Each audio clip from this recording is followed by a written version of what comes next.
Life. What is real anymore? It's time to pull back the curtains of reality and explore life in the hologram. We've unlocked our library hidden deep within the Matrix and are ready to take you on a tour of the cosmos. Come in as we discuss everything from spirituality, psychics, healers, ghosts, as well as UFOs, and the unknown. It's time to forget what you think you know and explore life in the hologram. Oh, that goes off so quick. Every time.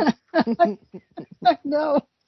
Good morning, good afternoon, good evening. It's a good something somewhere in the universe as we speak. And welcome to Life in the Hologram on the Revolution Radio Network with Madeline Rudy and Caroline Bell Tumblety.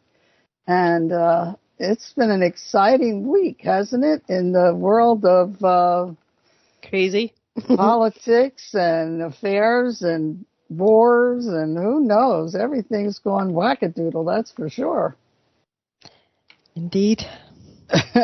So our little card says waves of change, embrace change, paradigm shift, ride the waves of light. I think we're doing that. Yeah, we are. Some days it gets a little rocky. Mm-hmm. I know, white knuckled driving here. Yeah, it's you gotta wonder. Oh, I know. I like that card. Change. Like, it would really need to change, wouldn't it? On so many levels, and it would need to happen really, really fast. They're just all crazy bonkers and out of control. Yeah. Mm-hmm. Yeah, and I see, what are they? We having these sun flares or the what's that? Human residence is going off the charts, and everything's happening all at once, I suppose. Well, I guess that's what they want us to feel and think, and it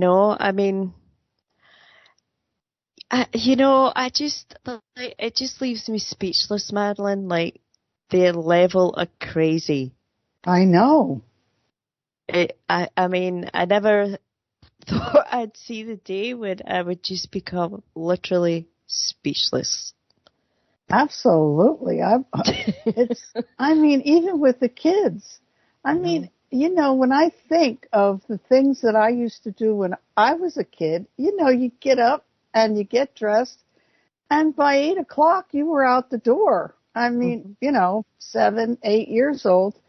I guess, they say it's a different world, but, you were out playing and having fun outside. But boy, oh boy, today, these kids, all they do is they have their face in a phone or some kind of, device. Mm-hmm. Yeah. Don't get me wrong. I love my cell phone. It's the world at your fingertips. And that's what I like. Yep. And I was so excited when they put in online banking, so you didn't have to bother with going to the bank. Yep. You know what I mean? If you had a check, absolutely, yeah, you didn't have to run to the bank. You just put it in through your phone. Mm-hmm. But geez, it was convenient, very convenient, and that was the whole idea. Like, make life a little more convenient, because you worked all day, raising your families, like busy. And it was always about making life more convenient. I've been having conversations with my daughter about AI, like all week long. We've been kind of going back and forth. Not necessarily AI, but the way that they're creating like these chat bots. They're basically bots, and it's data, and they're no really they haven't broke through the barrier. They're no sentient. Like, they're good at kind of copying, like if they have been, in which they have, they've been collecting data for a long time. Absolutely. But I was thinking about how it would be if it was working with us. Like, I paint, like, I like to paint, and I've been using, like, an AI filter on some of the paintings, and I'm really having fun with it. Like, because what it's doing is it's taking my painting and it's putting another layer on it, and I like it. And I'm thinking to myself, there is probably ways that it could be really beneficial for us. Like, I mean, that's a basic, like, art, but I mean, like, medicine would be a really good one. And so would education, because it would become, like, and I'm not talking about, like, what Elon Musk wants to do, like, kind of sticking things in people's brains. I mean, like, what the hell? This is 2024. What is this guy, like, still living in a cave? I mean, what the hell? And I can't even believe that he has experimented on animals and people haven't went crazy. That's just. Well, I could see them putting something in someone's brain if someone was paralyzed. Of course. You know what I mean? To help them motivate around. But just to put something in somebody's brain just for nonsense, forget about it. Forget but about it. If it were for some kind of, catastrophic health issue, try it. I mean, if you're already paralyzed and you can't move, and that could help you, absolutely. Well, you've seen, like, some of the soldiers who have come back and they've lost limbs. I mean, the stuff that they're able to do now, like with the 3D printing, like to make something that is as comfortable as possible and also gain them mobility. Like, some of it's really, really cool. Like, that side of your technology, see, I'll even claim it as ours. It's really, really good. Yeah, I kind of like the AI. I'm starting to, like, I think we could have this work for us. Like, because here's the thing, like, they keep on, like, pushing this whole fear factor, right? That AI is somehow going to outsmart us, right? That's what they're pushing, so that everybody's kind of scared. Oh, it's going to outsmart us. But what if that's no part of it, What if it is the whole idea of it being designed to kind of work beside humans? Well, I think the only way it could outsmart us is if they put the darn thing in a robot and they flip a switch. When a robot now we got an issue. Get laser beams. I think those robots would probably be stronger than us. Well, I'm pretty sure that the military's come up with some. Oh, absolutely. Right. Absolutely. Decent kind of armor and robotic. If we only know parts of what the military has. If we knew everything that the military has, our hair would stand on edge. I think so. Yep. Yeah. And a lot of it, I don't even want to know. No. I don't want to know. I would probably find it so disturbing. Well, yeah, it is disturbing. It really is. Well, what we see is disturbing enough, I'm sure they can flip a switch and, like, annihilate a whole country. I think it's been done. I think it's been done. Yeah, I think it's been done, and I don't think it's a new technology. I think it's old. I think it's this is where I get tied up, because I want to call it a mechanism. I want to call it a mechanism of the universe. It's like a clock, and it's like some kind of ancient machinery that we probably built this. We've Absolutely. probably done it. And it's on a timer. Who knows? And every once in a while it just goes, yep, reset or something. I don't know.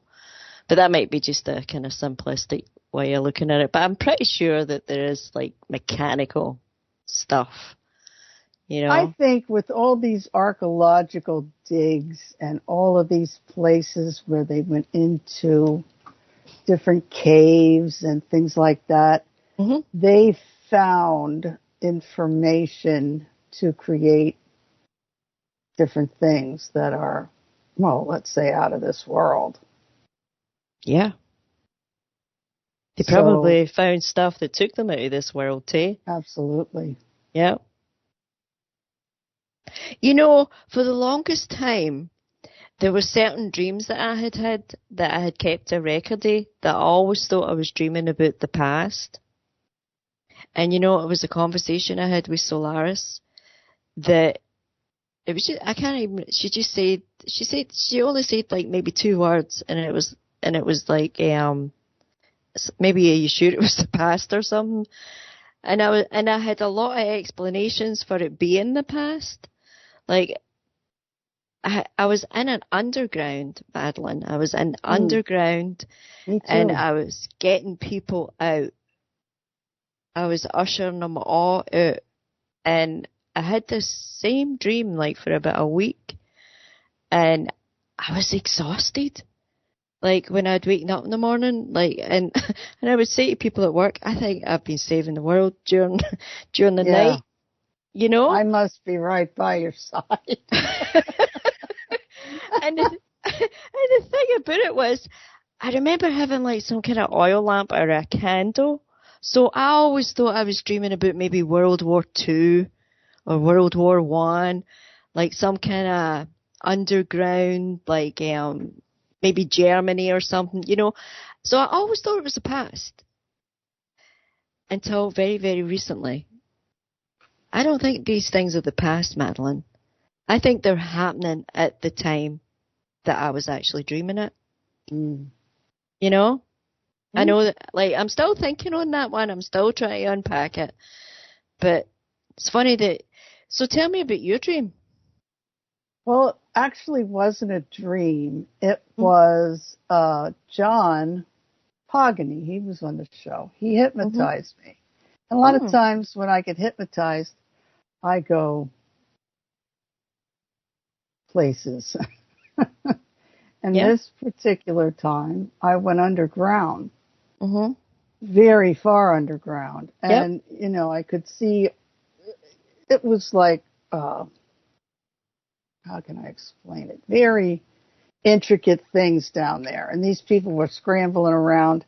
And they said that we are trying to stop what's going on, but we're at the point of critical mass where we're going to go to a point where we can't stop it. Wow. So I don't know what's going to happen if they can't stop it. So that's something to think about. And, who knows? Wow. But I had the dream the other night, and I was in another hotel. Where was and it? This was a top of the line hotel. Oh, cool. They had like on every floor. They had, and this one I went up to this counter because of course I was lost and can't find my room every time I go to these hotels, and it was all like marble. And the cleaning men had like white suits on. Ooh. And, he says, come on over here. He says, I'll help you. They'll help you find where you need to go and blah, blah, blah. And I just can't figure out. I'm either in a restaurant or a hotel. But this one was top of the line. Swanky, huh? You better believe it. And on every floor, they had that, the reception desk. Like when you walk in how you walk in a hotel and they have reception desk there.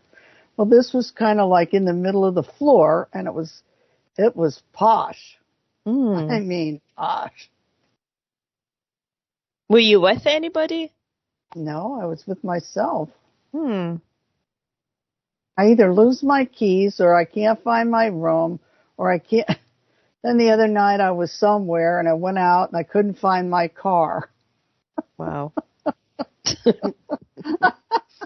Oh. It's like I walked all over the parking lot and the car is gone. Wow. And then you wonder why you get up exhausted. Were you tired after the dream when you were in the swanky hotel?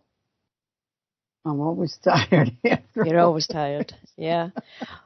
Sleep's supposed to be that rejuvenating time, right? Yeah, I wish. Right, me too. Sometimes, like maybe a couple of times a week, but no every night. I don't feel refreshed. No. But there's sometimes I do feel like a couple of days a week I get energized, and that's when I get most of the stuff that I need to get done. Yeah, it's astonishing what goes on in our nightlife. Mhm.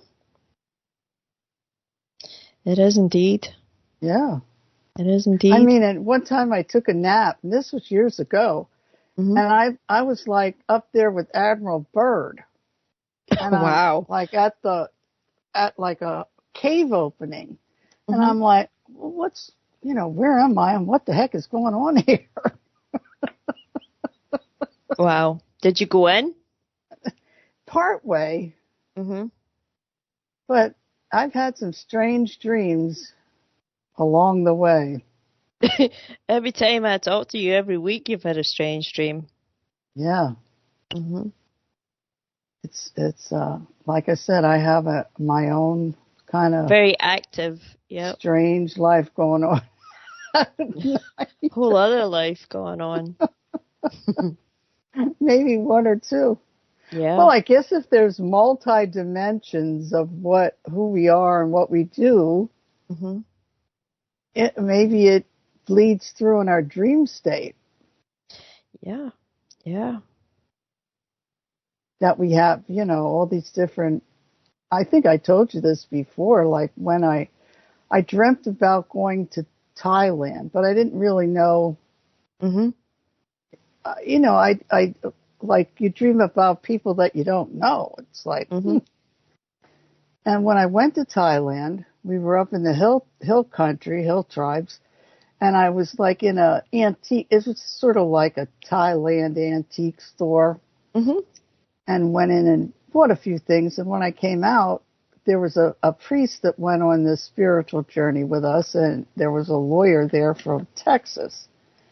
And I went out and I looked at them and I thought, oh my God. I said, I dreamt about this whole thing. Wow. It's like, why did I spend this $4,000 to do this when I already done it?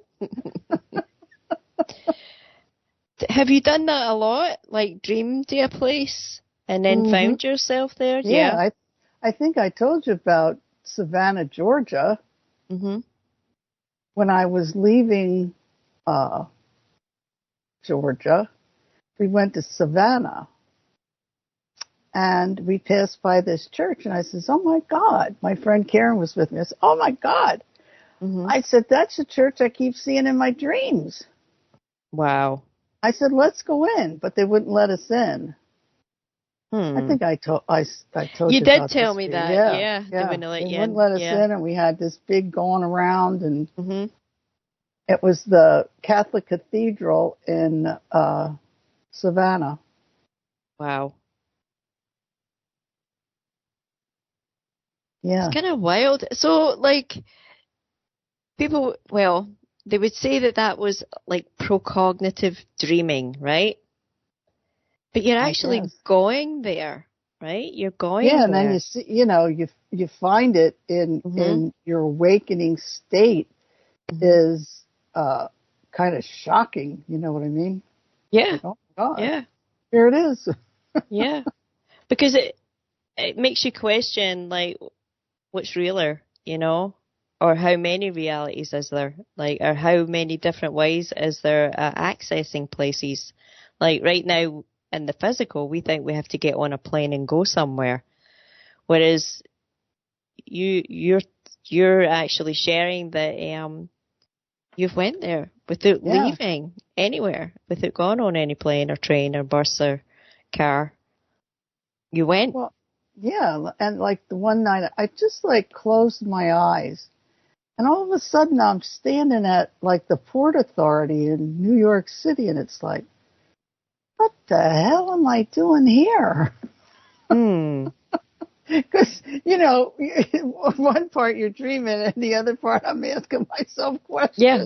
Why? Why am I here? What am I doing here? And how did I get here? Yeah. Well, the fact that you're really conscious of it, too, that's a different kind of dreaming, right? I guess, yeah. I guess it's like... lucid dreaming. Yeah. But I wonder, you know, have you ever dreamed of being in somebody else's body? Well, I'll tell you what happened with that.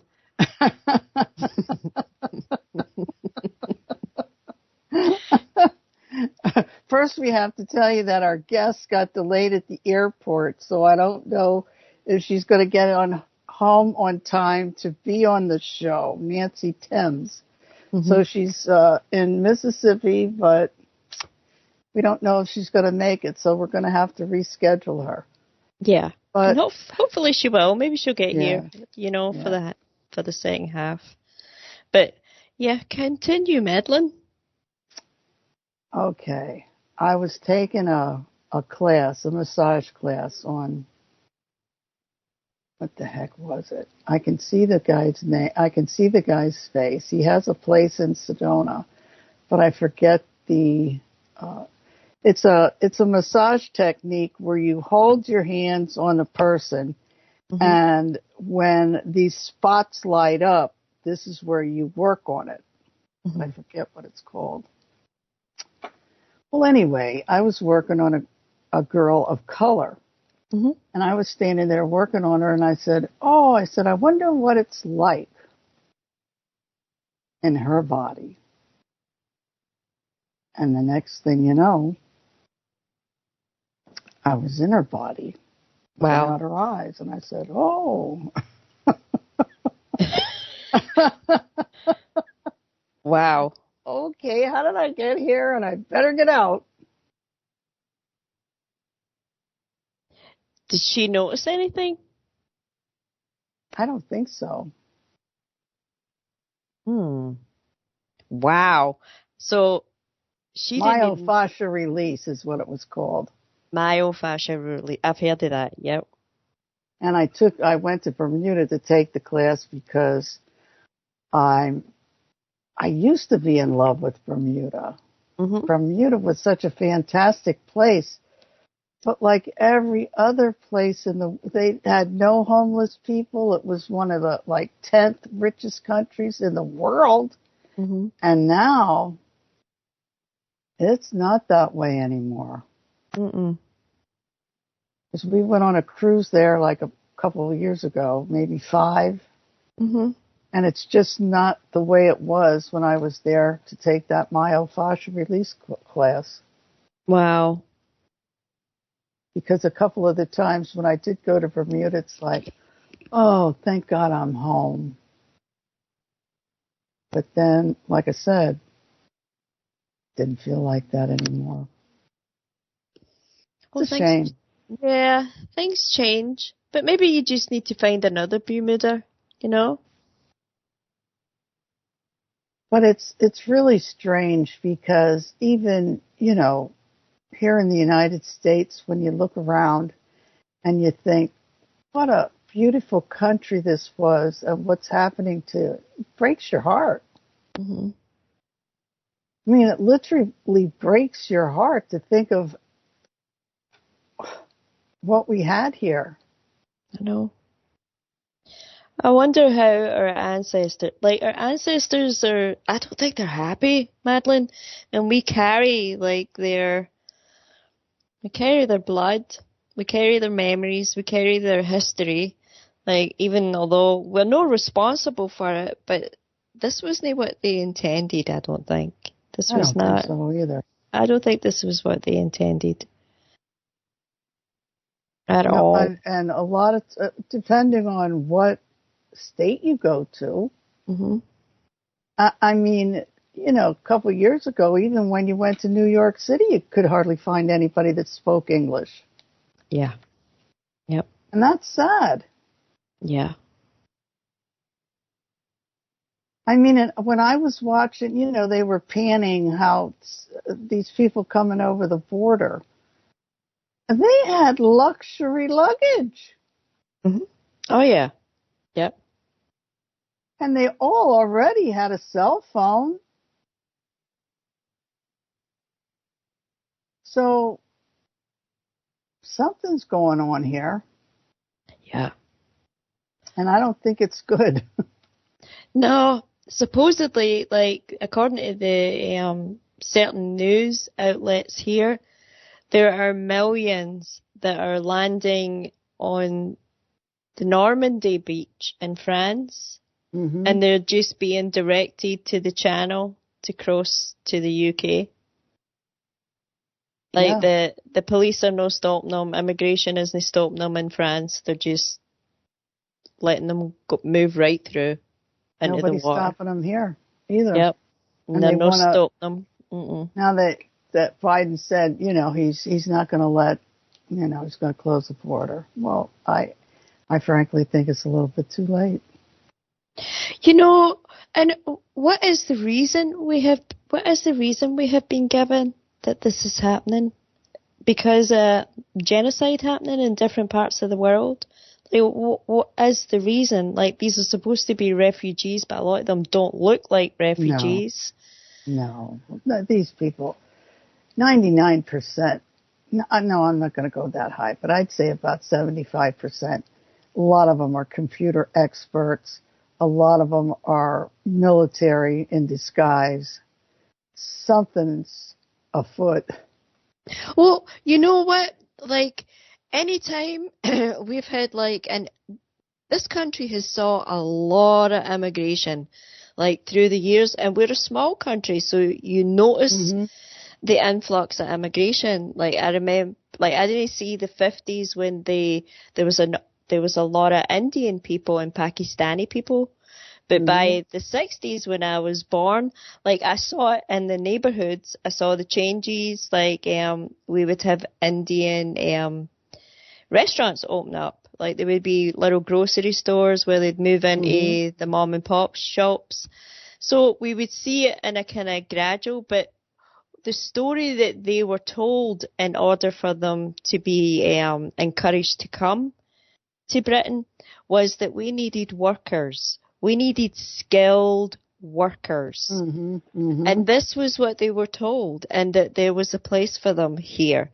So when they came and they took the skilled working jobs of the people here, like the older generation, like my grandparents in the 50s, they were not happy. They were not happy. They were not happy at what was going on.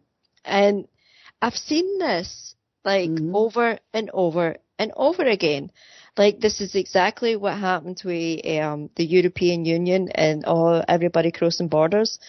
When I came back here and would get to know the people who had come from a lot of the, like, Poland, Ukraine, like, different places, Romania, and they would tell me the same thing, that they would be told that they needed the workers, they needed skilled workers, but when they got here, they didn't get the skilled jobs.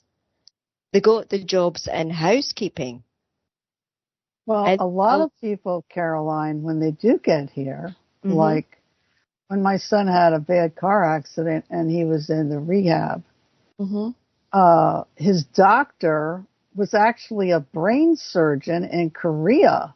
Right. But he only was a general practitioner here because he would have had to go back to school. Right. He trained in the United States. And he was probably trained better in Korea than he was here. Yeah, Oh yeah. Yeah, so there's more to the picture, isn't there? There's a lot more to the picture. Mm-hmm. Because if they're encouraged to come like for more opportunity, but when they get here they don't, or get to America, they don't really get the opportunity. But some do. Some seem to be able to. Like they make a life for themselves, and they make a good life for themselves. Well, And it's and the you same know here. Mm-hmm. as well as I do that when the Indian people, well, a lot of Indian people came here to the United States. Yes, they But did. most of those Indian people, they either opened up a hotel, Mm-hmm.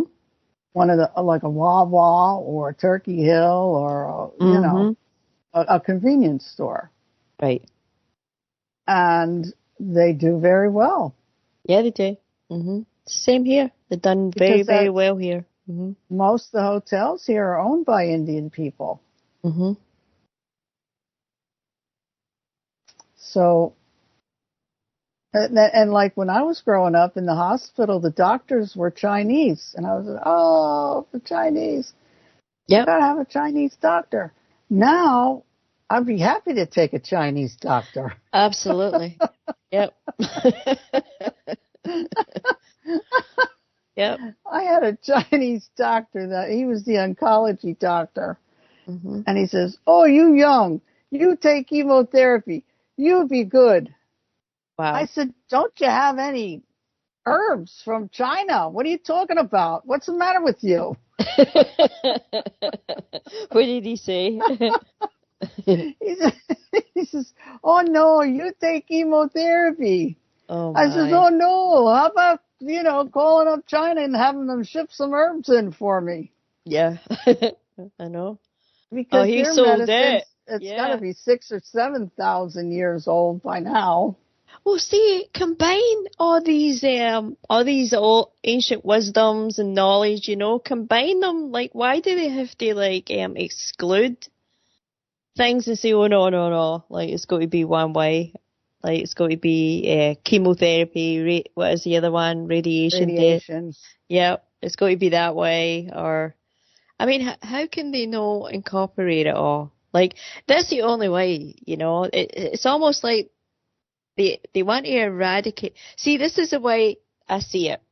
They started off with attacking the indigenous people, and then they systematically done it all over the planet. And I think the last stronghold is the Amazon. Oh, yeah. Yep. Did you see that the other day where they took Elon Musk, got them in an Amazon tribe to have the internet. So now, I don't know how many phones they have, whether they have one phone, two phones, whatever. Wow. But all they're doing is watching pornography. Oh, shit. And they're going cuckoo. I bet. Yeah, it makes the people cuckoo here too. Did you ever? Oh my God. Yeah, trusty, like pimping. Is that what he's doing? Like being a pimp? Yeah. I mean, they were doing good before they got the internet. Well, that was sad. Like the Hunza people. Yeah. They never had any McDonald's in Hunza world.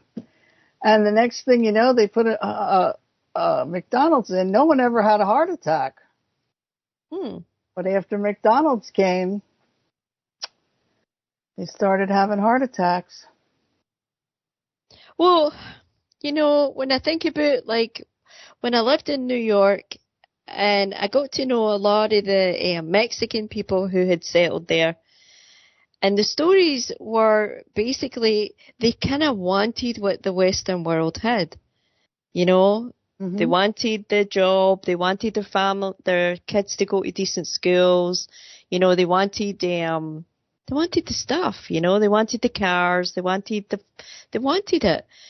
And because they were growing up in an environment where all this stuff was really far away from them. They were living in poverty. So I understand why like, that they want it. Like, even though you and I can say, oh, no, no, no, no, that's not the way to go, you know, but I think the cultural evolution that they are going through, like, I understand a day, like, for certain levels a day, not all, because there's too much crazy, but I understand why they want, it was dangled like a carrot in front of them, and knew it's being dangled in front of the people in the Amazon. And what a pimp. Imagine taking the internet to them and letting them access porn. You know, who does that? Who does that? You know? It's a strange world we live in. What can I say? Yeah, but it's kind of, like, that's kind of ugly, you know? Oh, yeah. Here's people minding their own ugly. business, and they give them a cell phone and the internet. And bam! How did they find the porn? Oh, God. Yeah. He would, maybe he knew all the addresses, you know, was able to type it in. Oh, God, I'm going to beat up on Elon Musk now. We need to move along, Madeline, because I just don't like him. Don't like him. He's not your savior, people. He's not the savior. Well, I guess they had 2 space shots this week. Did they? His and one of ours. Mm-hmm. Where did they go? Like, where did they go? Well, out there. And what do they do when they go out there, you know? Like, is it in their little aluminium can, you know? Like the can of beans, like empty out the beans, put a rocket on a boat near it, you know? Boom. I forget where they say they were going. But it was just 2 astronauts from the United States that went out. Oh, yeah, it was like a test, right? It was a test run. It was NASA. They did some sort of, and it was like a manned rocket. Yeah. There was people in it.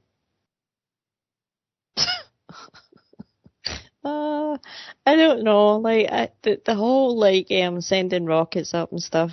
I feel very bored by it. Here we go. Have we got Nancy? No. No?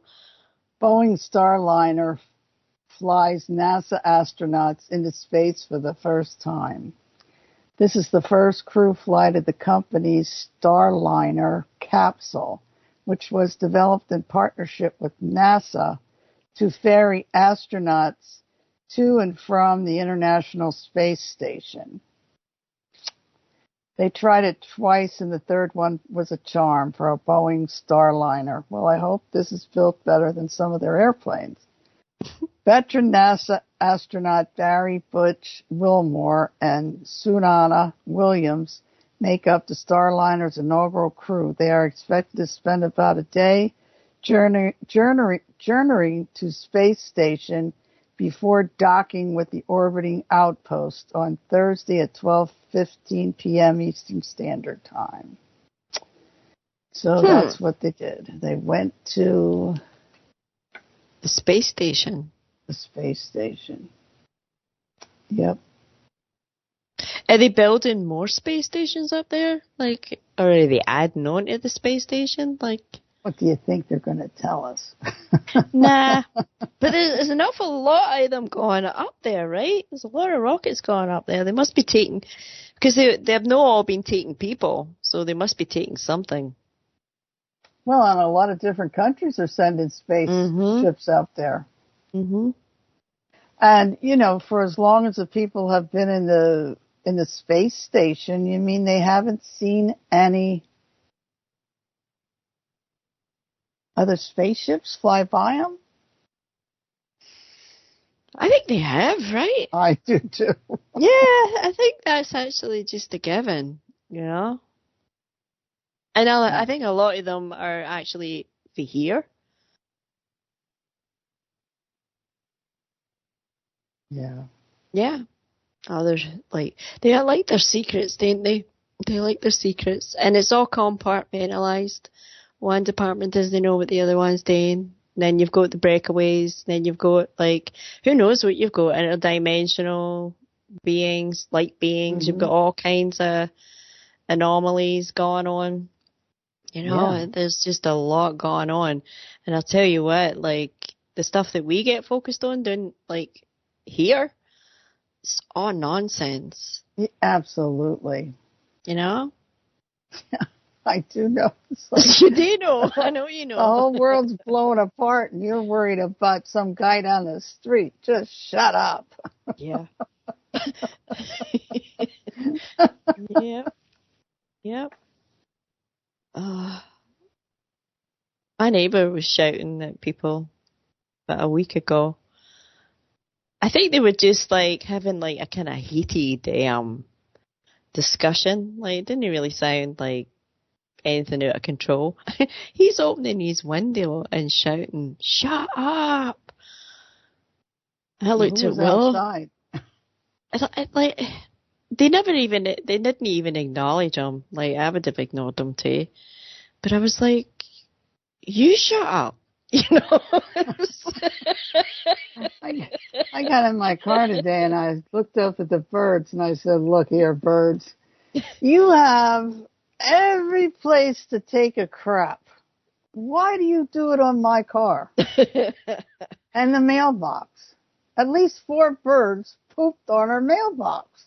Wow. It's like, there was a lot of space around here. You could have picked anywhere. Yeah. To take a crap. I know.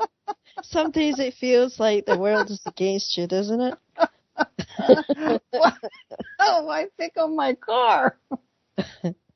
Oh, I used to park mine under a pine tree and it used to drip the glue. Sap. Yep, the sap on it. And pine needles and pine cones.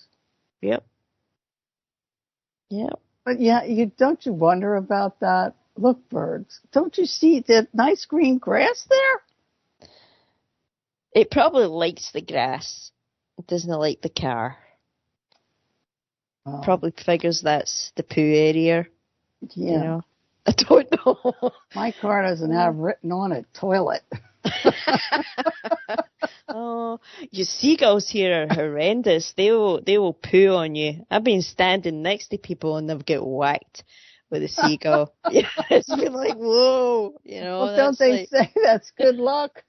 I kept saying that to this one woman, and it was all running down her face and on her hair. No. And I had I got a packet of tissues and I'm trying to help her wipe it off. And I kept saying that to you. It's good luck. It's good luck. And she's like, well, I don't feel lucky. I was like, oh my God. It was horrible. It was really horrible.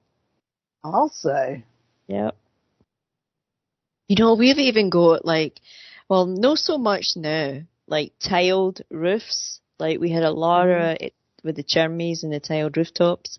See if we had a high wind, the tiles would come flying off. Oh my God, they're like torpedoes. You know how many people died with that? I can imagine. Yeah, you're walking down the street, minding your own business. Boom. Yeah, it's like a torpedo. Yeah. Oh yeah, kill you instantly. It's kind of wild, isn't it? Absolutely. It's wild. It's really wild out there, Madeline. We were also talking about the conflicts that are going on. Even when I look at that, they've already decided who's going to settle where, what kind of trade route's going to go where, who's going to have their $1 million mansions in what spot. They've already kind of decided that, air in the Ukraine and Russia, the same way the Middle East. The thing is, in the meantime, there's literally hundreds of thousands of people being murdered. And it's guaranteed that this stuff has already been decided.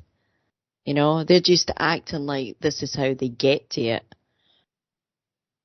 Yeah. PSYOP. Total PSYOP. In the meantime, people are losing their lives. Well, they're trying to thin the population.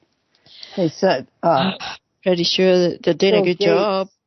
signed a contract with Coke, so God bless America if you drink Coke.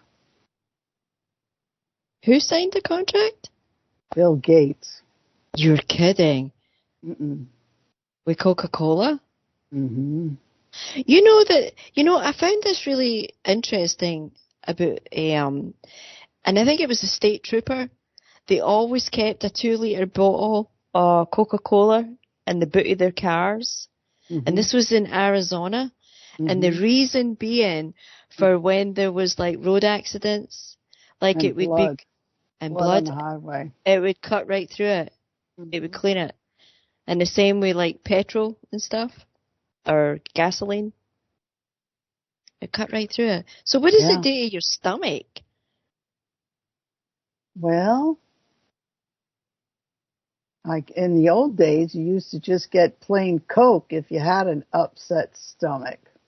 My dad my father had like a restaurant, so we had fountain sodas, and you would pour the Coke in, and then you would put the seltzer water with it, and it comes out as a fountain soda.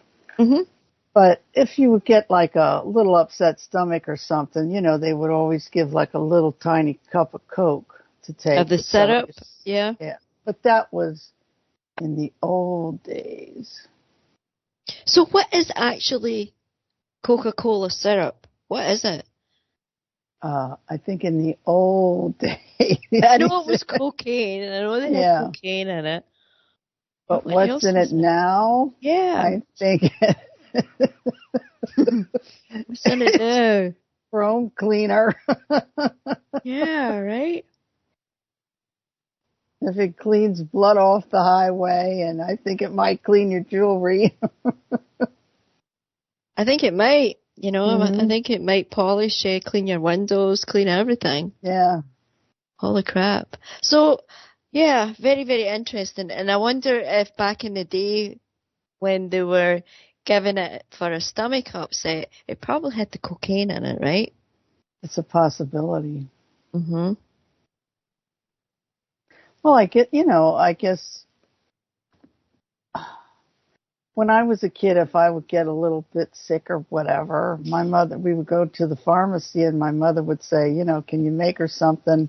She has this, this, and this. So then the pharmacist would put something together, and off we'd go. Mm-hmm. Yeah, they did that here as well. That's not what they don't do that now. No. Nope, they do not. But they used to do that when I was growing up as well. Mm-hmm. Like the doctor would recommend certain ingredients for a cough bottle if we had certain symptoms when we were kids. And the pharmacy would make it up, the chemist. Well, we didn't even go to the doctor. We just went to see the pharmacist. Did you? Mm-hmm. Well, we still have a system here where you can, like, if it's a remedy like a cold sore or like nasal drip or itchy eyes, allergy, the pharmacy will make you something here. You don't need to go to the doctor. So you can still get that here. No, you can't get that here. But it's gone away. Like, it's not like they're making it there anymore. Mm-hmm. It will be something that they have bought in. It'll be mass-produced. Yeah, and they're putting the graphene oxide in a lot of things, and they said they're putting it in the antibiotics. That was what I was reading about AI. Like, because the weight and the speed that it can process data, it was coming up with phenomenal, what would you call it? Like lab research into antibiotics and also aging, because that's the stuff that they research, that's the stuff that they're always trying to find, like the fountain of youth.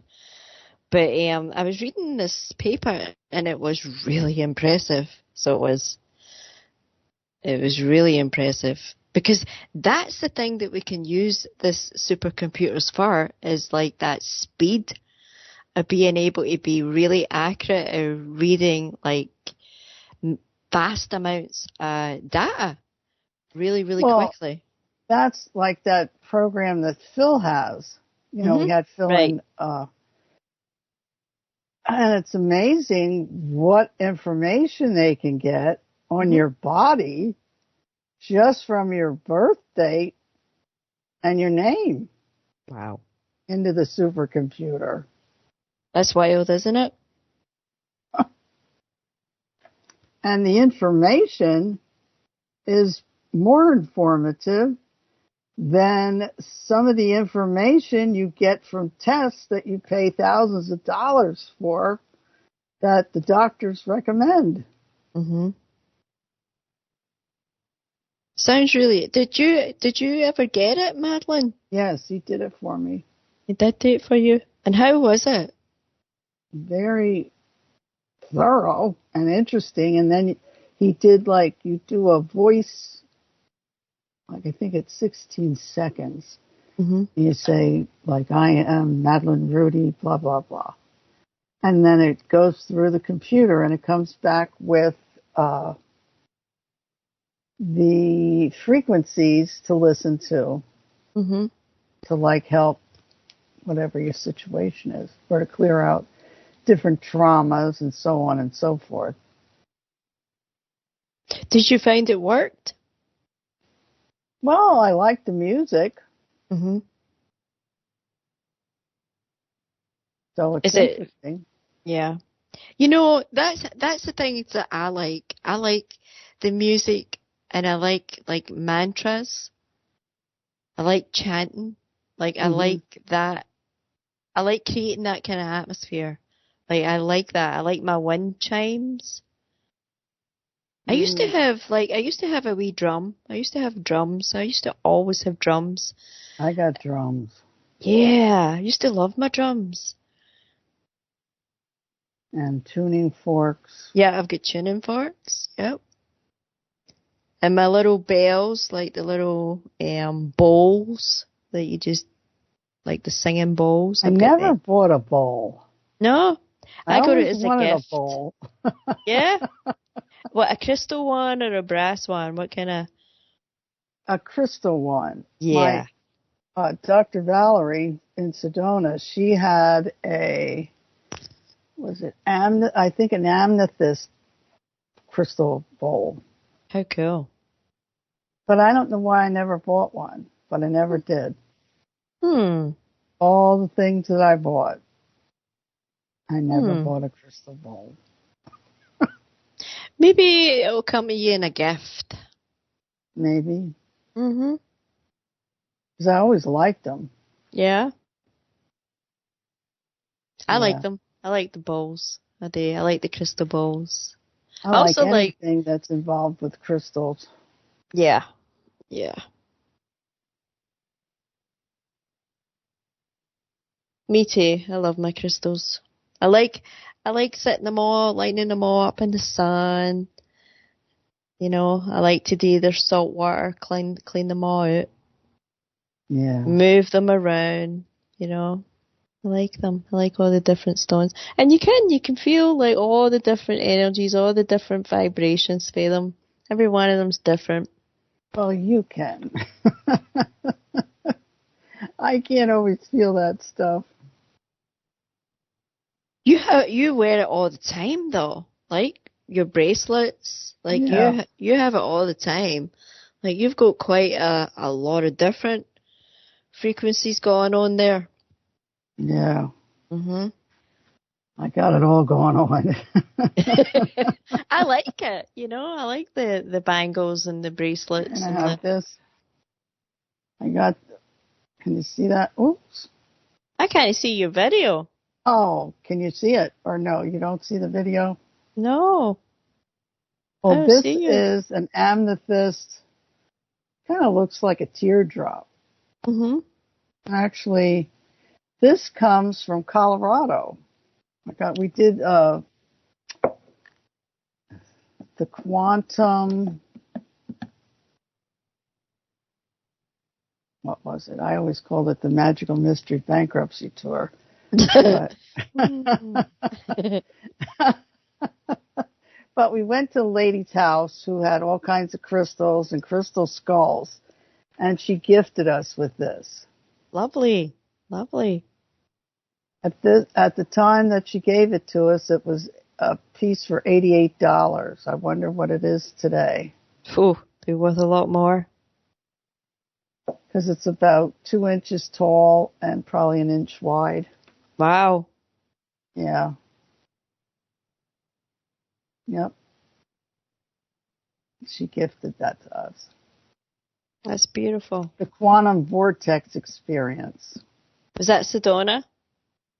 Yeah. Well, Yeah. I met Valerie in Sedona, and she had Fred Bell's holographic projectors. Oh, you told me about it. You know, I need to get you to tell me more about that as well. Holographic projector. Yeah, she spent a lot of money for them. A lot. Yeah. Yeah, the one time when I went in the room, like these 4 guys, really big guys. We've got the music coming up, Madeline. Oh, okay. Well, we have to take a break. You've been listening to Life in the Hologram on Revolution Radio with Caroline and Madeline. And we'll be right back in 5 or 6. We're back. Hello. Madeline, where are you, Madeline? Your mic is muted. But you don't hear me. Oh, I can hear you, but it's really weird that there. Okay, you're there. I couldn't hear you. You've been listening to Life in the Hologram on Revolution Radio. And just a reminder, we are listener supported. So if you have some extra change from not buying that cup of coffee, send it to us, to Revolution Radio, to keep us all on the air. We have, how many radio hosts do we have? Oh, I don't know. 70, 80? 70, yeah, gotta be. It's gotta be up there. So, there's a lot, because there's a lot of shows. Like, yeah. Yep. You learn a lot of things. That's the truth. And there's a lot of archives. Thousands of shows. Yep. And the archives are free. Yeah. You know? Yep. But hit that donate button and help Revolution Radio out. Help it keep going. Because I mean, how long has it been gone? Like 15 years, is it? Yeah. It's a long time. Yeah, it is. Mhm. An American staple. Right? Absolutely. Mhm. Yeah.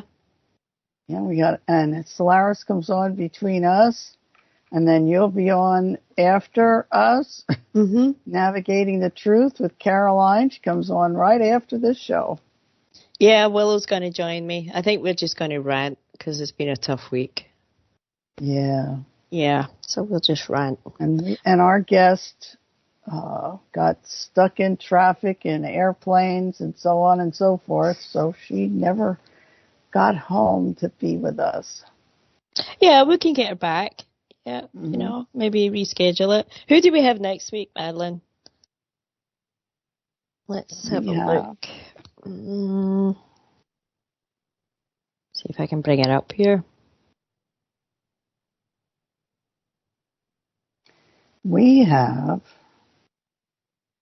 I think it might be our buddy, David Cook. Oh, cool! David Cook? I think. Oh, that'll be so cool. I know that you had the... No, I'm lying to you. Are you? Laureen Fenton. Oh, cool! Yep. And then David Cook. And then Misha. And then Misha Johnson. Yep. That's cool. To the end of June. Wow. It's flying by. You know, see when I... Sorry, go ahead, Madeline. Laureen, she's a host here on Revolution Radio, too. When is she on Mondays? Is it Monday night? The Fenton Perspective, I think it is. I think it's Mondays. I should double check that. Is Misha got a show on Revolution Radio? No? I think Misha's just doing what she does since KCOR went away. I think Misha left KCOR before. Ah, yeah, that's a possibility. Before we all kind of moved, shifted our home. Well, I think it's good, I mean, you've been on Revolution Radio before. I think I had asked you that before because you had a bunch of different names for Life in the Hologram. No, I was on Blog Talk. Blog Talk. I started out on Blog Talk with the Holographic Gypsies. Hmm. And then I went to something other holograph. I'm in the hologram. Yep. We all are. But yeah, I did a long time on there. And then I went to, I should get Elizabeth Rose on the show because that's how me and Merlin met. Elizabeth Rose would have a show. I forget the name of her show, but it would air on a Saturday night. Mm-hmm. And me and Merlin would go on or I would go on with her a lot. And that's how I met Merlin. And that was a long time ago. But I can't remember the station we were on. But then I was on that station and you had to bring in the server and so on and so forth. But oh my goodness.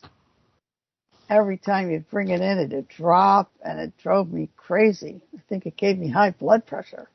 I mean, that's how I met Tina. Had her on the show and couldn't even keep the station up.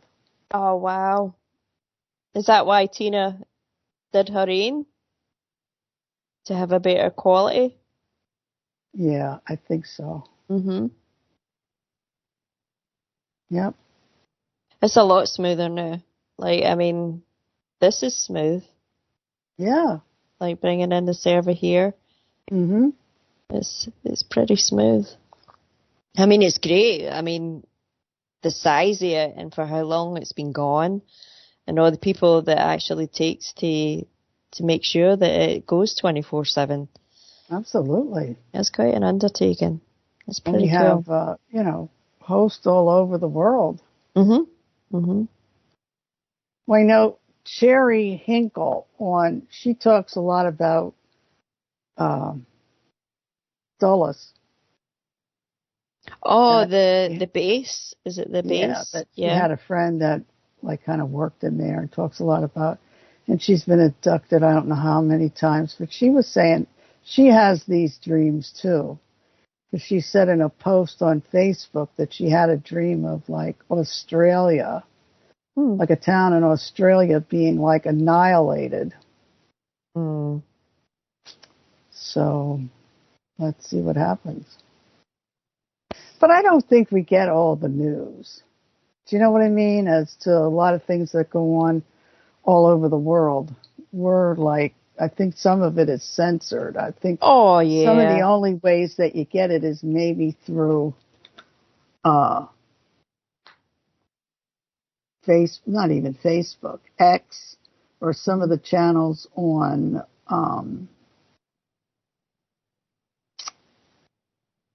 Telegram. Mm-hmm. Are you on Telegram? Yeah. Yeah. No, I'm not on it. I'm in a million chat rooms on Telegram. Are you really? I am. I think a lot of people, it was individuals reporting, using their mobiles, in the early days of the internet. I think a lot of it, that was how we were getting a lot of the truth, or as close to it as we could get. But it was systematically they started shutting down things, and there is an awful lot of censorship, and there's also an awful lot of disinformation that's just allowed to just flood everything. But I mean, even look at Saudi Arabia. They were having all those big floods. Mm-hmm. Did we know it? What is it, broadcast where you live? Nope, it wasn't. How did I actually even find out? But that was probably a feed that it came up on YouTube or something. Mm-hmm. That's the only reason I would see it. And it would probably be because I looked at weather and things. You know, like I'm always kind of jumping around. And I think that would be why it would come up on my feed. But yeah, I mean, that's not suspicious. No. Yeah. Right. You know, like deserts are blooming. Yeah. Hmm. Deserts aren't supposed to get rain like that. But I guess with the weather change. Well, if you're controlling it, you know, you can pretty much determine whatever you want, whenever you want. Well, I guess that's what I would do, huh? If you want to control the world or give a situation, they don't even have to start a war. They can just give them a weather situation. Well, do you, like, I don't know, like, I wish I could remember this guy's name, and I wish I could remember exactly if he was the president or prime minister of Iraq or Iran. And it was right around 9/11. And this guy, he had like black hair, black mustache. I remember him. It wasn't, I don't remember his name. I should really look it up. And he was saying that the crops were failing in his country because the US was modifying the weather. Hmm. And it wasn't getting rain. And they were all calling him a lunatic. I mean, he was on certain stations, like had kind of interviewed him and brought him on. I'm going to look for his name because that's a while ago. I mean, that's what, 9/11? Yeah, Over 20 years ago. I don't know what year they started to jerk with the weather, but it used Long to time. be when it was summer, it was summer. When it was fall, it was fall. When it was winter, it was winter. Not like today. No. You don't know from day to day whether it's going to be spring, summer, winter, or fall. Supposedly the whole universe is in some sort of cosmic kind of storm. Oh, that's right. Because they're saying the poles are going to shift. I know. I don't Everything's mean to like laugh about it. I mean, like, there are cataclysms that happen. I think there's evidence to say that it does happen. But I think that the balance of people in the know versus people who just don't have a clue, I don't think that's fair. Well, I guess if we lose our magnetic hold, I guess we'll go spinning off out into space. I think it could happen so fast that we wouldn't even, we wouldn't even have time to think about it. Yeah. Yeah, and that's like, yeah, that could happen. Of course it could. Anything could happen because anything is possible, right? Well, according to what's going on every minute, every hour, every second, we don't know what's going to happen next. I have this. You want to listen to this pulse thing on my voice? Yeah, let's hear it. Can you hear it? Oh, yeah, it's lovely, Madeline.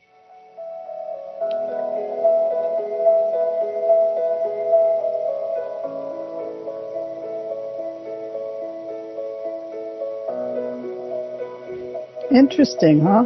I really like it. It's gentle.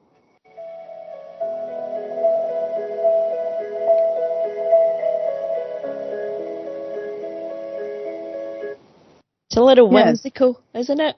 Yeah, it's interesting. And so that's the tune that it's come up with your voice. Mm-hmm. I like that. Yeah. How long do you listen to it for? Well, sometimes, depending on where you open it up at, it'll play continuously for as long as you want it to. So that's one of the things that Phil's little program does. What the heck is that called? I would have liked to have gotten the program, but for me, if I would have, like an influx of different clients and so on and so forth, it would be for me to invest that money. But since I don't and would only want it for myself, it's kind of expensive. Well, I guess it's not expensive, depending on how much money you have. It's like $159 a month. It's a monthly subscription? Well, there's a bunch. There's not a bunch of them. There's a few of them out there, right? There's the Genesis that does that biofeedback. It does the frequencies, like it scans your body. There's another one. I can't remember. And they are like they're. I think you can buy the program or the app, but I think the way that they are set up, it is a continuous, like a subscription, because they have updates and they add to it, other frequencies, and I think I have the Bistronic program, and that is the Rife frequencies and Huda Clark's frequencies. And that you pay. Well, right now, what they're doing is they're making like different segments of it. And you can buy, like lose weight or painkiller, or they have the mobile medic, and then they have arthritis, breathing, cold and flu, COVID, detox, inflammation, infection, MRSA and staph, parasites, Rife pain relief, strep, and viruses in general. And then you can play this for up to 2 hours. That's cool. And either they recommend that you use headphones. But sometimes you don't have to. But they have these small little apps now that they sell.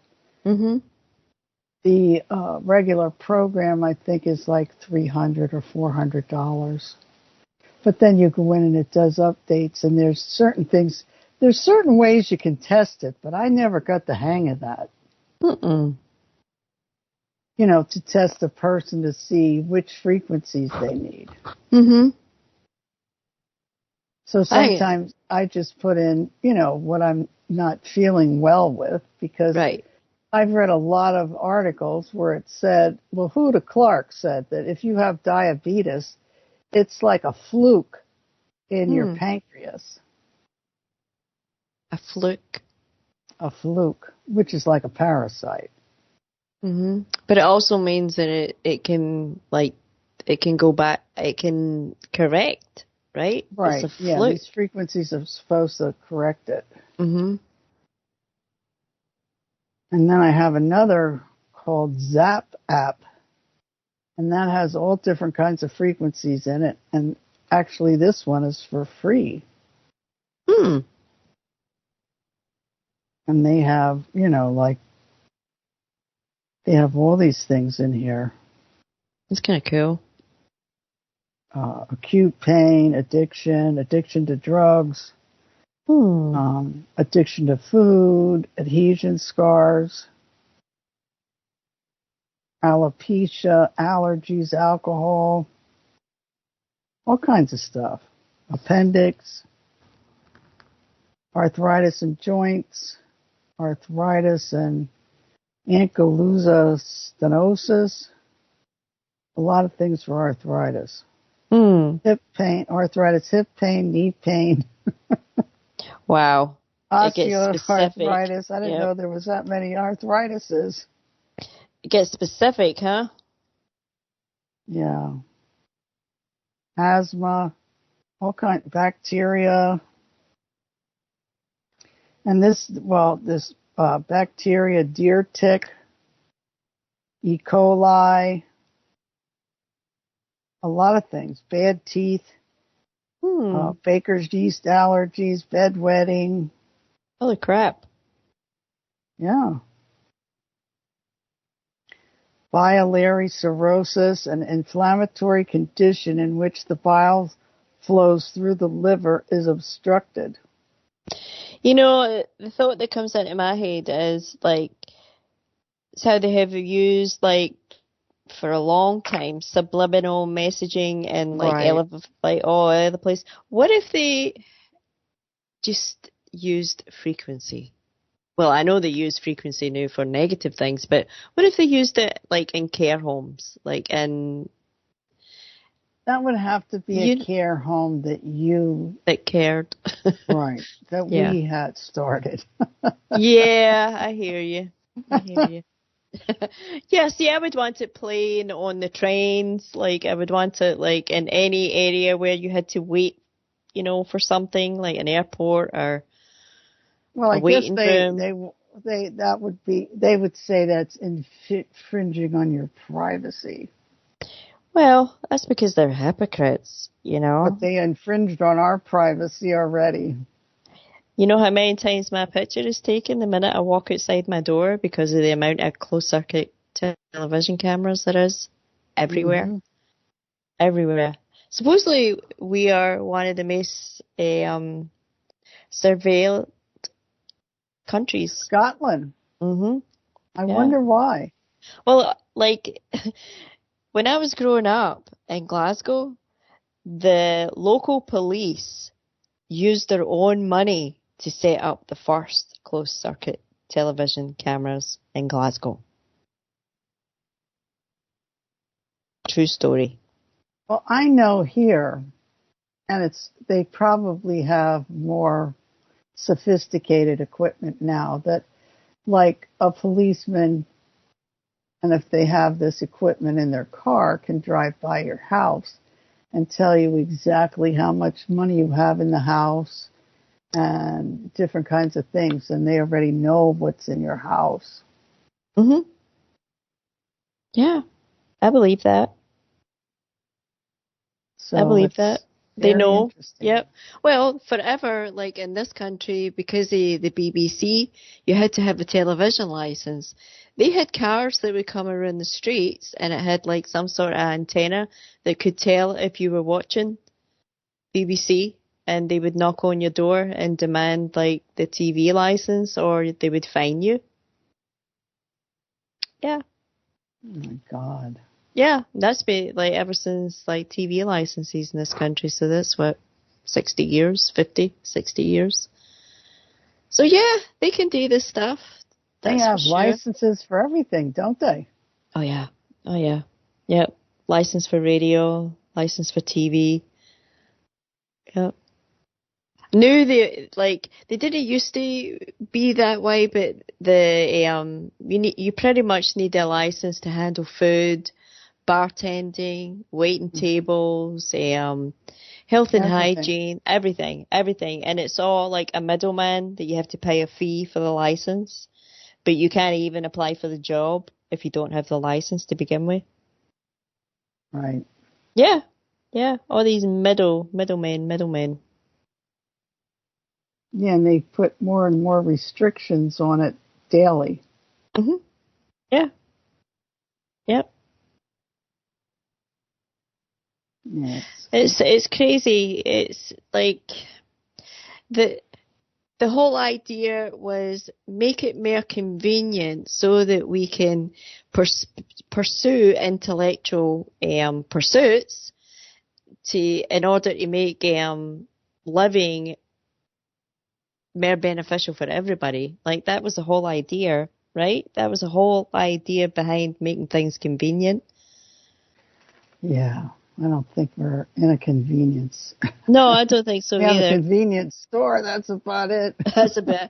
Well, I also feel like somehow we're supposed to be grateful.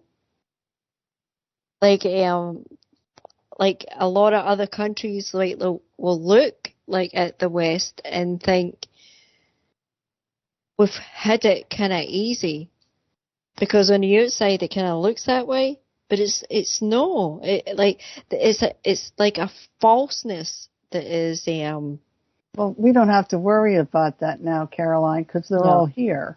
yeah. Yeah, yeah, it's true. So now they get to experience That's right. what they And think they they were want missing. it. Yeah, and they want it. They want it. They want the house, the car, the school, the college. They want it. And we can't tell them. Well, we can, but I think it's all part of like the evolving, and then you get to the point where what you had in the very beginning was worth so much more than what you ended up with. Like the simpler way of being with each other, like the mere. I mean, we're having a decent conversation, but I can't tell you like how rare an actual conversation is these days.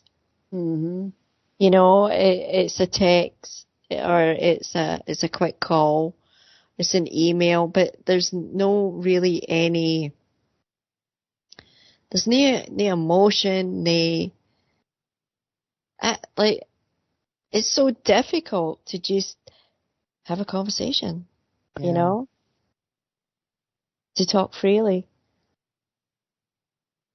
It's really it's really wild. Like I keep thinking, I never thought that would happen, that we would Well, understand each other less, do people know how to conversate anymore? Do you and know? that's the thing, Because yeah.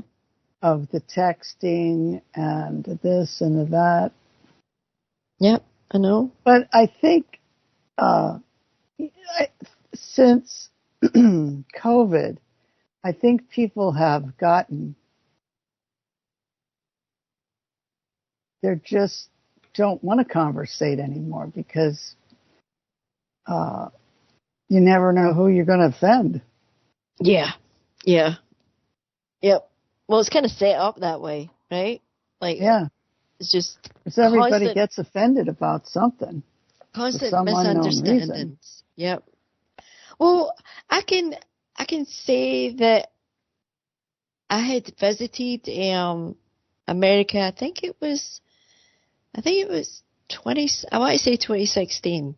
Like I went out to see Willow. Like it was a year after I came back here, and a couple of our friends had came out and had dinner with us, and the conversation came up about Trump, and it was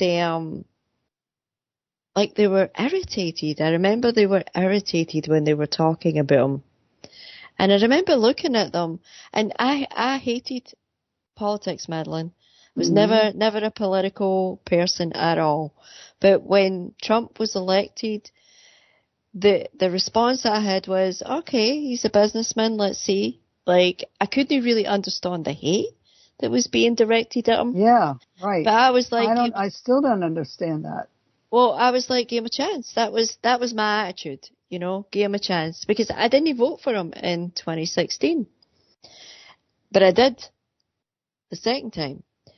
But I wasn't crazy about the guy to No, begin with. me neither. But I wasn't crazy about the other guy either.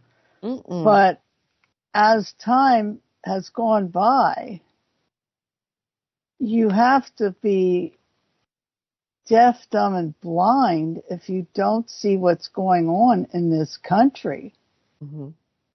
I mean, and how they persecute this guy. What the heck? Why? I know. Let him alone. They've had worse. They have had worse. I mean, I don't really but back to what I remember in 2016 when I was in that restaurant and they were all irritated by him. And my response to them was, I kind of see him like a cartoon character. I don't see him as a dangerous individual. Like, that was my response to them. You know how angry they got at me? Oh, yeah. But that was the first time I'd experienced it. That was the first time. And I thought to myself, so if I like him, they're going to attack me. And I had never, ever come across that, ever. That was the first, and that was in 2016. Well, I think it's separated families, Now, I mean, they're still fussing about Biden and Trump. Biden's lost. Yeah. The guy is lost. And what they're doing to this man, let's face it, it's elder abuse. Mm-hmm. They wouldn't if he worked a regular job, they'd have booted his butt out of the job so quick his head would have spun off his shoulders. I mean, you know as well as I do, here in the United States, when you reach it used to be when you reached a certain age, they were like pushing you out the pasture. But now, the ones they were pushing out are the people that got the job done, and the ones that are getting hired don't want to work. Mm-hmm. I know. So now they want the old people back taking the jobs. And old people don't want to do it. No. No, they don't. But there's only so much nonsense one person can put up with in a lifetime. That's right. Yep. I agree. But yeah, the Trump deal is just astonishing. I guess if he would have never run for office, he could have lived a nice and wealthy life. Oh yeah. I mean, he didn't do it for the money, that's for sure. Mm-mm. I mean, he didn't take pay, but he didn't even take a salary. He didn't take a salary, I know. But in this country, it happened on a much smaller scale. They elected the Scottish Nationalist Party, which meant that Scotland was separating from England, and then division. They were doing the exact same thing that they'd done in Ireland 100 years ago. It's the very same, very, very same scenario, and this time they applied it to America. The division, right? As you say, families. I mean, they put barriers in Ireland right down streets where who had been their neighbours were now their enemies because this barrier went right through the middle of the street. They had family on both sides. I mean, the fact that they can pull this crap off and we fall for it, we get divided. That's the astonishing thing. Right? We get divided. We start turning on each other. It's like, it doesn't take much, It just takes electing, I don't even think that they're really responsible for it. But these people behind, what is it they call it, the hand behind? Right. Well, yeah. I'll tell you what. Who did I vote for? The last person. I don't know who it was, but when they couldn't get a count on that Jeb Bush in Florida, it's like, I said to myself, you know what? These elections are rigged. Mm-hmm. Why waste your time? Yeah. Yep. And I think they saw that in the 2020. Mm-hmm. And everybody says, no, it wasn't rigged. Well, okay. Well, they keep saying that. They keep saying that. They keep saying that. In this country, supposedly, they're never right, See, it's like what I said when I was talking about, like, these wars that we have that are going on. They already know the outcome. The outcome has already been agreed. The hands have been shaken under the table. But in the meantime, all these people are dying. And this is what happened. Destroying the property. I mean, destroying like ancient things. Mm-hmm. Evidence. Yep. Destroying the evidence. Erasing it. Wiping it out. I don't know. It's not in my nature to destroy buildings or poetry or, novels or artwork or... Right. Or even the building itself, the architecture of the building. My God. We have a housing crisis here. Why would we be destroying buildings? They just let them rot. And you know what they do? They sell them to people who don't live in the country. Therefore, they're never able to chase them down for maintenance or upkeep. And they're so lackadaisical about like following up in these things because they got the cash, they got the money, it's in the bank. And the house will sit there and it will rot. Ancient buildings, you know, like historical buildings. It's horrible. Yeah. It's horrible. You know? It's terrible. Mm-hmm. Well, even look at how they never did anything to the infrastructure here in this country. I know. And now... See, and it was built to last. Even the electrical grid. Yeah. Yep. It won't take long to destroy that if something happens. I know. A lot of the towns need to get their wires in the ground. Mm-hmm. And a lot of these upstate in Pennsylvania, all like they need to get, because that's a big thing. They need to get the wires in the ground. It's almost. Sorry, Madeline, go ahead. When I look around at some of these places where they have like these electrical stations, and they're almost right next to a housing development. I mean, here they are next to a housing development. Mm-hmm. And I say, I'd like to take a survey to see how many people around this area have cancer. Mm-hmm. Yeah. Or weird diseases. Yep. Mm-hmm. Mm-hmm. Because even if you're living close to a cell tower or these electrical, stations, you're, and they're even close to some farms and stuff. They can't be good for the animals. No. Oh, we're saturated with it. We really are. Yeah. Mm-hmm. It's everywhere. You said it. Mm-hmm. We have a big thing. I don't even think it's 5 miles from here, where I live, where Shell Oil has those great big round things that hold oil. I mean, if one of them would blow up, I think, boom, this whole area might go. Do they still store oil on it? Yeah, there's about 6 or 7 of those giant things on that property. Yeah. They used to be here, so they dismantled them. I think the way that it would happen here is they would have the oil refinery, and a lot of the times, the big tanks they would use as water tanks, like later. No, these aren't water. No, then you've got fuel in it. Mm-hmm. Wow. Well, here in one of the towns close by, I told you the battery factory, that was built right next to housing, right next to where people lived. And it was the battery factory caught fire, like burnt to the ground. The batteries were flying through the sky. Yep.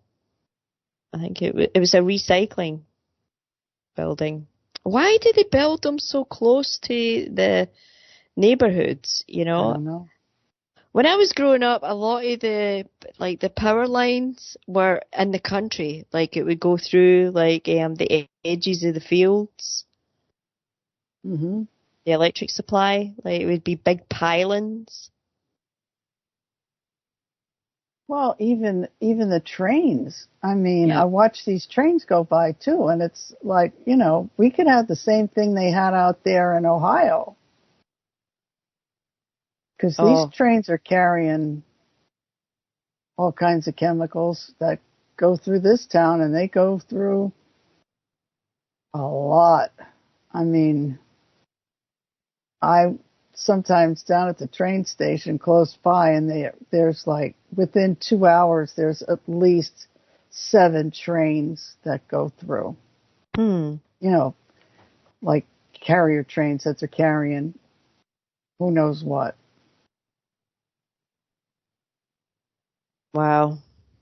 And yet they're all like all the nutcases are all shouting about like how climate change and global warming, and yet we still produce all these highly explosive like substances, And move send them them. through different towns, send them Yeah, across the United States. that's what I was going to say. Like put them right Hmm. next to people's where they live, where their children are, or next to schools. Yeah, Right through neighborhoods. they, they, there's where the train goes through. Like on the one side of the road, there's a cemetery, and on the other side of the road used to be like a bar, and then there was a house. The Hmm. house is so close to the train track. If the train would go by, you could hand the conductor or the guy that's running the train a cup of coffee. Wow, that's too close. Hmm. It's I a bit guess at too night close. when those trains go by, the whole house shakes. Wow. I know my son lived right next to a train track, and I already stayed there and babysat his dogs. And I'll tell you, when that train went by and blew the horn, it's like, oh my God.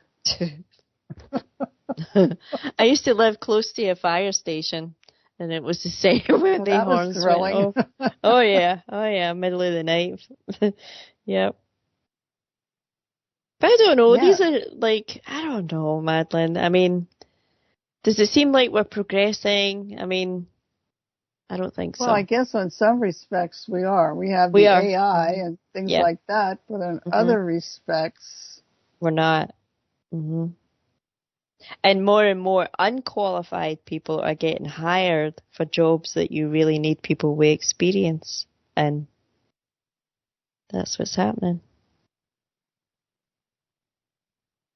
And then yeah. we're having a lot of these accidents or so-called accidents. Yeah, how many boats hit I know. bridges. Hmm. Like I 3 of them here in the United States. A boat never hit a bridge for how many years? I don't remember I don't ever. even think they cleaned that one up yet. I don't think they let the crew off the boat yet. Right. Like, what is that all about? Like, some people would think that we were at war. I think we are. I think we I are don't know too. about anybody else. I was being sarcastic. Like, I think we are. I think we have been. I think that's actually what's going on, and that might account for a lot of the craziness. Well, God bless America if they put the draft in and they draft some of these people that are 18, 19, 20 years old. God bless America. Yeah, yeah. I don't want that to happen. They can't find their way out of a paper bag, half of them. It would be horrible, Madeline. It would be really horrible to do that. I mean, I think what was it, 2 years that they weren't allowed to go to school? Like, they couldn't, Hmm. like, I mean, I think they've pretty much, they've hurt the younger generations quite a bit already. And Yeah. if we pull together, I think that's the only way to do it is to pull together, but that's never going to happen. Like, they kind of agree on it and they kind of have a conversation. So we just got to kind of pull away from them, I think, and Well, I'll just. tell you what, if I was a wealthy lady, Hmm. I would send my two great grandsons to Montessori school. I think they Yep. get a better Hmm. education. Yeah, I agree. Yep, I agree. Yeah, because well, Emmett seems to do well. We'll see what happens with Joshua next year. He starts kindergarten. Emmett can really read, and he's That's only great. 7. Yeah. That's great. That's the So whole world. Like, if he can read, he can basically read about anything. he got a stellar report card. But the kids don't want to read. They want to look at the I know. switch or whatever the heck they're looking at, the phone. Hmm. Right now, the kid wants a hamster. That's good, right? No, I No? said, you know how much a hamster costs? I said, it's going to cost you at least $295 to get a hamster. I said, do you have $295? And I said, the hamster's going to cost $25 a month. Where are you going to get $25 a month to take care of this hamster? And is he going to clean out the cage? Is he going to do all? I Yeah. said, you got to clean the cage. And I said, I know you two kids. You'll take that hamster out, and the hamster will jump out of your hand. And the next thing you know, the hamster will be running around the house, or it'll get scared, or the cats and the dogs, and it'll go behind something and it'll die. Yep. Oh, no, it won't. No, it won't. I said, I know you too well. It's like, what kind of job are you going to get where we're going to have $25 a month to support this hamster? Yeah, really. You know? I said, the hamster has to be fed. You have to have that sawdust or whatever they put at the bottom of the hamster cage. And I said, you know what? That's going to smell in your room. Oh, yeah. Yep. It has a gerbil. Yep. They smell. Yeah. Mm-hmm. And they already have 2 turtles, 2 cats, and 2 dogs. And a pond. Last year, my granddaughter had a pond. We had wonderful fish in the pond. Beautiful koi fish. Ooh. White ones, gold ones, beautiful koi fish. She went down to the pond place and she asked them for a product that'll clear up, was what was making it green. So she brought it home and it killed all the fish. Oh my God. Killed all the fish. Oh, that's horrible, Madeline. Yeah. But now the fish pond is filled with tadpoles. So you're going to have a lot of frogs, yeah? The kids captured 20 tadpoles today. Oh, cool. I used to do that. Get the tadpoles and then let them go. They're only little tiny things. Real little. Yeah, I used to let them grow, let their wee legs. That's interesting. That is. But that must have been devastating. Shame about those fish. Yeah, that must have been devastating for her. Because do you know how much some of those koi fish cost? They're expensive, yeah. They're $300. Some of the special ones are like $5. They could have go for $1,000. Oh my God! And she had some of those special fish. Wow, that must have been horrible. Oh my God! So I think the pond place should have, at least bought her a couple of fish. Or at least, did they know she had fish? I mean, why would they gear it? Did they know? That it would hurt them? She went down and complained. Oh, that's horrible. But you would have thought, I mean, look, go out. You can get some koi fish for $10, $15. And maybe they knew some place where they could have gotten them and given her some kind of replacement for the fish, for God's sake. Yeah, it was obviously the wrong thing that she put in the water. Right. Yeah. Absolutely. So anybody who has ponds out there, be careful of what you put in your pond to clear out the water. It got maybe mossy, I don't know, but it got green like stuff. An algae. Yeah. Maybe it was because it was too hot. You know what I'm saying? Yeah. When you have 80, 90 degree weather for constantly for several days. But I don't think the fish cooked in boiling water. It was whatever she put in the pond. Oh God, that's horrible. When was that? Last year. Yeah. That's sad. I wonder what the frogs are going to be. You'll be got to get serenaded with frog songs at night. Right. Yeah, over in Bermuda they have those tree frogs. Yep. Well, I guess in a lot of the the different countries in the Caribbean have the tree frogs. So that'll be interesting. I like the peepers. They have peepers in New York, upstate. Tree peepers. They'll all be jumping out of the pond. That'll be cool. That should be cool. I know the grandkids will love it. Great grandkids. Yeah, they will. They love it. Yeah. It'll be interesting summer. It will. Oh, you're going to get a wee break too. That'll be nice. Yeah. Mhm. It'll be interesting. We'll see And what happens. We'll see what happens with what does he want? A hamster. We're drawing hamsters right now.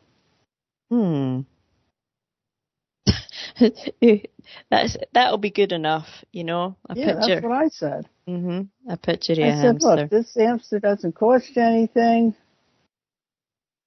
at all. You could take it everywhere. Yeah. Don't need to We clean its made cage. cardboard hamsters, but his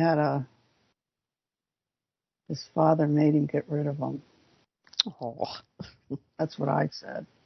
That was a cute picture you sent the other day there. His hat on. It was 80 degrees. He's got his own Then he style. wears, Joshua puts on 2 different shoes. Yep. He started this about a month ago, and I'm like, why do you do that? I said, let me come up in your room. I said, we'll go through your shoes and we'll put them all together so you can find your shoes. Now, He likes it. he likes wearing 2 different shoes. Willow liked the odd socks. She liked to mix her socks up. She liked to do that. Sometimes I mix my socks up too, but I don't mix up my shoes. No. But you know what? They're the same size. It's okay. Like, it's no hurting his feet. Oh, he looked cool. His wee hat on. Yeah, he's funny. Willow went to school with a kid that for Halloween they had dressed her up as a fireman. She had like the suit and all that. She wore it for months. It was like they get attached to some of that stuff. Yeah, she wore it for months. She wouldn't take it off. They do. Like, it's funny. And get into character. They give me a good laugh. Yeah, they do.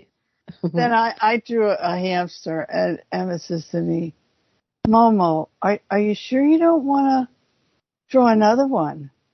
I said, no, this one's okay. What was he meaning?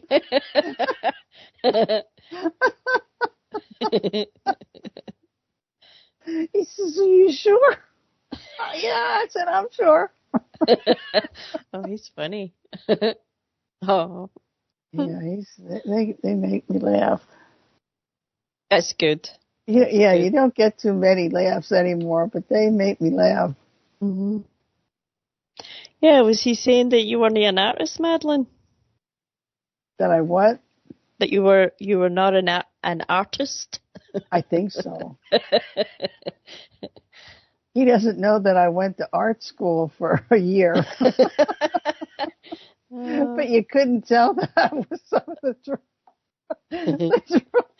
that I do. They're no easy to draw. A giraffe's no easy. I don't know what I drew. This spooky, he asked me to draw something, and it was like some kind of creature from the deep or something. That's funny. Well, we laughed and laughed. But they draw differently than what they used to teach you how to draw. I mean, when we watch these videos, they put the eyes in first. Yeah. And then they go out from the eyes somehow. Does it make it easier? Is it easier for them? Or seals. He wanted to draw a seal, a dog, a hamster. So we watched the thing about drawing a seal. Now his seal turned out, it looked like Tweety Bird. Okay. Or Betty Boop. It's funny. Oh my God. But yeah, I noticed that with all the things that how they teach you how to draw, if you're watching a YouTube video, they start with the eyes. Huh. I mean, I remember learning how to draw and starting with you get into, maybe the eyes are like the last thing you put in. Mm-hmm. Yeah, I always remember I had to do like, I would do a circle and then I would do like a line through the middle and then, and that was how I would line it all up, like ears and eyebrows, nose, mouth. But no, I don't ever remember doing eyes first. Yeah. But that's if you're going to draw a little creature or even a person, they're putting the eyes in first. Yeah, that's what I said. Because then I, brought up a picture of a real seal, and I thought, well, I would try to draw the whole body first and then, like, fill it in. I guess we're almost headed to the end for your show to start. Yeah, looks like some music kicking in. Yeah. So we'll see you next week. Thanks for listening to our blabbering away here tonight. Our guest was, I guess, almost got abducted. Yeah, right. See you next week. Bye-bye. Have a good night, man. Life in the Hologram on Revolution Radio.